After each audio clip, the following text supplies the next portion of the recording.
paglabot sa aming naatubang.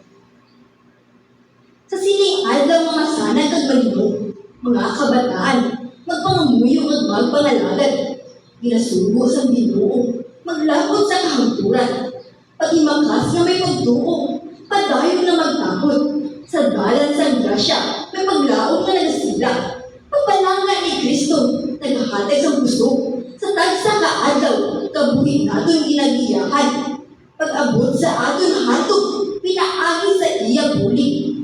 Hindi magpangaduha-duha, kay may Diyos na kaupot. Sa tagsa kahagna, siya ang aton sandigan. Bisan pa sa unos, hindi kita pagbayaan.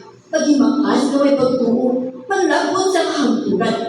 Mga pamatayon, ang kalibutan puno sa pagsulay. Apang sa Ginoo, may dalan ng ginaaman.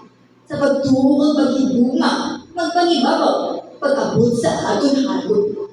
Pinaagi sa iya grasya.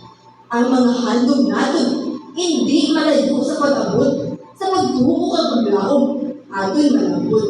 Si Kristo ang giya sa matag-isakan ni Ang, magalambot sa kakulturan, sa iya pagpagigupot, sa pagpangabuhi na may paglaom at pagtuo, mga pamatanon, magpadayon sa pag-uswag, ang Ginoo nagahulan, sa aton nagahanda, pag-abot sa aton handog, pinaagi sa iya guma. Bisan pa sa mga balabang na aton nasugata, si Kristo ang maghahatag sa kaisog at gusto, sa pagpalabot sa aton.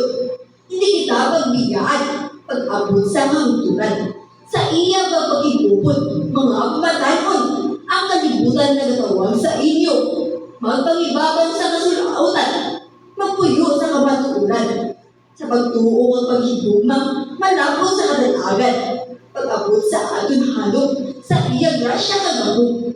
Sa sining adlaw, na puno sa pagkalaom, mga pamatayon, pagpadayon sa pagtuo, ang Ginoo nagagiya sa adalan nga bublay, paglabot sa kahangturan, sa iya pagpakibupot, pagpalangga ni Kristo, hindi matutungan. Naghahatag sa puso sa mga pamatayon, sa paglabot sa handog, hindi sila magbukan, kaysa iya kamon, ang tanan posible. Sa tagsa ka adlaw, magpangamuyo kag magtahod, ang Ginoo magagabay sa tanan nga tika.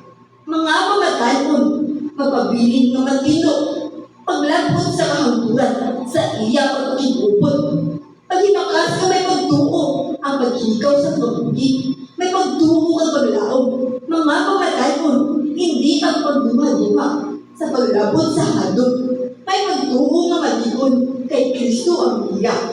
Sa tanan nga oras, padayon sa pagpangamuyo, magpadayon sa pagpangamuyo, mga pamatayon, ang Ginoo mga batid, sa inyong mga pag-ampo, sa paglabot sa handog, magtuo kag maglaom, kaysa iya kamon, ang tanan ay paglaom, pag-abot sa kadagatan, sa paglabot sa kadagatan, sa grasya, mga pamatayon, magpabili ng matilok, ang Ginoo magagabay, hindi ka mo pagbiyaan, pag-abot sa kahangturan, sa iya pagpakibubot, pagtambod sa kauswagan, ang pagtambod sa kauswagan, may pagtuo at malibuma, mga pamatayon, magpadayon sa pag-uswag, sa paglabot sa handog, may Ginoo nga kaupot, pag-abot sa kahangturan, sa iya grasya kagapong, paglaom nga walay katapusan, ang paglaom nga walay katapusan, nahulat sa inyo, mga pamatayon, magpangibabaw sa tanan, sa paglabot sa kahangturan.